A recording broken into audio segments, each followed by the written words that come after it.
I love Naruto. Growing up with Naruto on TV, how could you not love Naruto? You had ninjas running arms back, you had swaggy headbands, you had sexy jutsu, you had perverted sensei, you had jutsus popping off, kunais clashing, taijutsu slamming, hand signs signing, sweet bippy, this show was so fire style fireball jutsu. I can remember so clearly watching this show on Jetix back in the day. I was so pumped watching this flame tier anime that I would stay standing up for the entire runtime of the episode. That's evidence of reverence like adoration, boys and girls. Naruto was gospel-like entertainment. Oh man, Naruto takes me back to the era when I was truly able to love a show.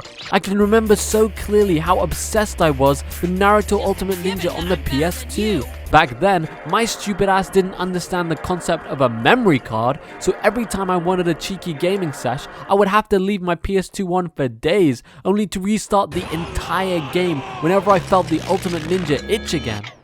Those were the days when character roster size and awakenings were legitimately my primary gaming concerns. I used to properly froth over fan service stuff like jutsu clashes. Oh my lord, if a Naruto game had jutsu clashes, let's just say my baby rasengan would get giga-sized. The youths these days don't have to suffer under the tyranny of region-locked games. Being the geezer that I am though, I remember my absolute despair at being unable to play the already released in Japan Ultimate Ninja sequels.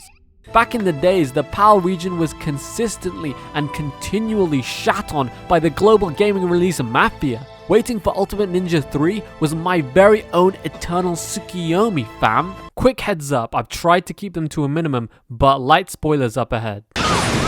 The internet is a game of extreme opinions, so you're either gonna see 2-hour-long YouTube videos breaking down Naruto's hypocrisy while cross-examining the quantum fallacy of talk no bullshit, or you see Naruto icon shinobi sexuals who can't admit to any faults of the show at all. I've said this before, but I'll say it again. Naruto was a lifestyle more than a show. Many of the criticisms leveled at the show by YouTubers, aka Talk no Jutsu, and Naruto's eventual god status, are fair and logically sound. In many ways, Naruto as a series is an analogy of growing up. What once made sense and fit perfectly, you realize starts to fall apart the longer things go on. The world just isn't as coherent and orderly as you once thought. For me, I can pinpoint exactly when the show started dipping into baka territory. The introduction of the Rinnegan was the precise moment when I realized we were transitioning away from tactical shinobi battles utilizing kunai, strategy, genjutsu, taijutsu, and stealth to Naruto Shippuden Ball Z. You see, you had the byakugan, an ocular keke genkai that gave you 3D 360 vision, and then there was the infamous sharingan, which gave you the power of extreme analysis. Even Itachi's Amaterasu and genjutsu were still related to sight, at least on some level. Then you had the Rinnegan, the next most powerful ocular keke genkai. Somehow, having circular lines on your eyes now gave you the power to break physics and become a quantum leaping, atom splitting god. Ocular Keke Genkai was now not so ocular. Silly. By the end of the series, I'm looking at you, War Arc, the series did feel like it began collapsing in on itself. Sasuke's actions after a very particular event just really started not making any sense. Characters began acting only to serve this decades-long plot as it inched towards the conclusion we all knew it was gonna have. Kishimoto, or his editors, made the mistake of trying to solve the entire Naruto universe while still allowing for some cheeky post-series continuation content. Everything became so overly clunky, and the stakes were now so abstract that the final arc lost the personal heart that made the series' characters so endearing in the first place. A more fundamental issue with the series overall is the way Kishimoto wrote/treated side characters. Throughout the series, side characters will have one issue or dark backstory that constitutes their entire being. Once this issue or backstory is solved or completed, the character will basically never be seen again and won't experience any growth at all. Side characters don't grow or react to events that take place within the actual narrative. RIP to the characters who never even had a darkness to begin with. I'm looking at you, Tenten and Shino. The only side character who consistently grows and makes an actual difference is the over 200 IQ ponytail stud, Shikamaru. Now that I've accepted and outlined the logical faults of the series, let me get back to the love. You see, even though I understand the series' faults, I can't help but love the damn thing. It's gone beyond like. My love for Naruto is like the bond between brothers, the love between siblings, bound by the destiny of me watching Jetix after school. As much as the show had faults, it had a hell of a lot of wins too. I mean, yeah, up till things went Super Saiyan, the fights were unbelievably visceral, a perfect concoction of tactics, animation, sensory ecstasy, and just unreal amounts of heart and emotion. Naruto vs Sasuke will always be the battle between rivals. Get that Iron Man vs Cap, and God forbid Batman vs Superman Hollywood poo-poo out of my face. And the tuning exams, oh lordy, the tuning exams inspired entire generations of aspiring young scholars to step up their cheating game. As much as people froth about the tuning exams though, the Sasuke retrieval arc is the ultimate band of brothers story, and the fights are all elite tier shonen goodness. So many great moments in the series that I just don't want to spoil.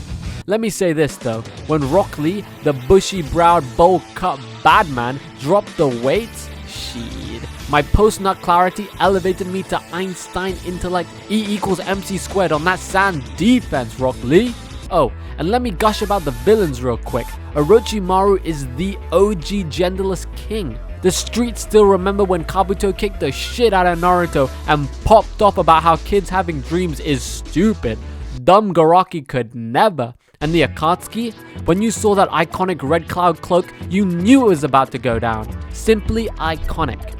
The thing about the villains is that they emanated an aura of ominous intimidation. They genuinely inspired fear and thus made the stakes real. When Naruto got back up, it was meaningful because the villains pushing him down were legitimately sinister. More than the logical faults within its narrative, Naruto inspires deep feelings within me, emotions that strike me harder and deeper than any YouTuber's well thought out issues with Naruto's incoherent fallacies. Naruto taught us that women are epic. Side note, remember when Sakura tried to flirt with Sasuke by bullying Naruto for having no parents, except Sasuke also had no parents? Thanks for being so useful, Sakura Haruno. Naruto taught us that the quiet girls can turn out to be the baddest in the village. Naruto taught us that homoerotic romances are the only kinds of friendship that matter. On an academic level, Naruto might be a self-made hypocrite, but in the ways that actually matter, watching him go from an outsider to the village stud is so satisfying. Everyone is insecure about something. Everyone feels like an outsider at some point in their life. But watching Naruto made me the Jinchuriki of Konoha's spirit of fire, of Naruto's never give up attitude and shinobi swagger. Some of that nine-tailed passion seemed to have been locked away thanks to a little thing called growing up. But back when I lived in Japan, seeing the Naruto train roll up near Mount Fuji, or even the rogue appearance of a Naruto meme will let that believe it passion explode out again like a tailed beast bomb. You know what?